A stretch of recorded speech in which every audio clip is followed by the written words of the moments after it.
Ce, ce sont les autorités de New York. Nous voulons que l'ICE accomplisse deux choses.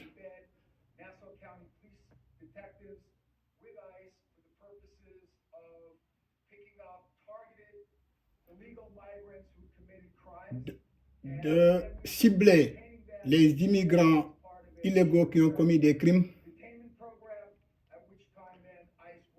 et d'autres, la deuxième, que ICE puisse les arrêter et les mettre en prison pour les rapatrier ou les mettre provisoirement quelque part.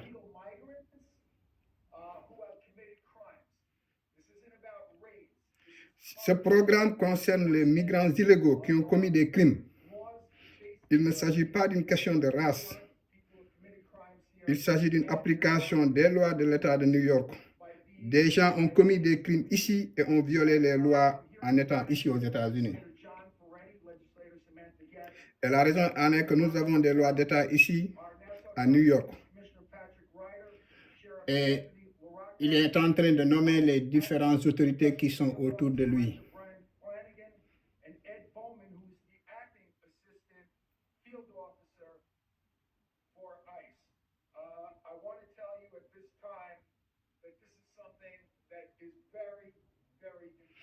À ce moment, ce que je veux vous dire, c'est très important. Et la raison en est que nous avons des lois ici à New York. Nous avons des criminels qui peuvent commettre crime après crime après crime. Et nos juges n'ont pas l'autorité de déterminer si ces individus présentent un risque de fuite ou un danger pour la communauté.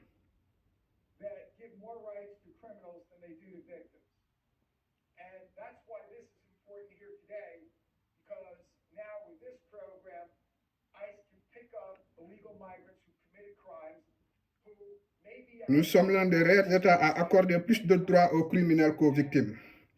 C'est pourquoi c'est important ici aujourd'hui, grâce à ce programme, l'ICE pourra arrêter les migrants illégaux qui ont commis des crimes qui sont peut-être en train de courir partout dans le pays.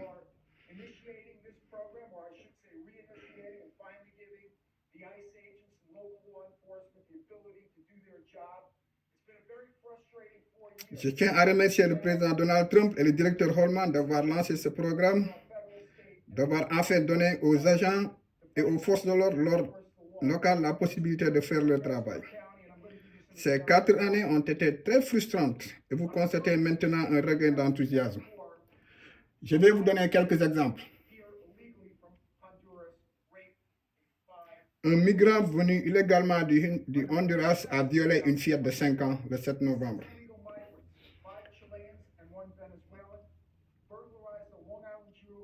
Six migrants illégaux, 5 Chiliens et un Venezuela ont cambriolé une bijouterie à Long Island. Le juge les a libérés sans caution, sans mandat de dépôt. Ils sont sortis, ils ont disparu. Ils ont coupé leur bracelet électronique et ils sont partis pour ne plus jamais être revus. Si nous n'avions pas lancé ce programme, ils reviendraient probablement ici. Parce que les criminels sont des opportunistes et ils savent qu'il n'y a pas de conséquences pour eux. En avril 2023, un migrant qui a traversé légalement la frontière a été arrêté avec 3 kg de fentanyl, 3 kg de fentanyl, soit suffisamment qui peut tuer toute la population du comité de Nations, environ 3 millions de population.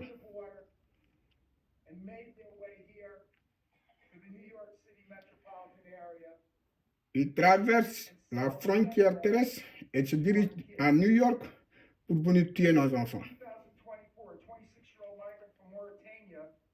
En février 2024, un migrant en provenance de la Mauritanie est arrivé dans un voisinage où vivent les Juifs.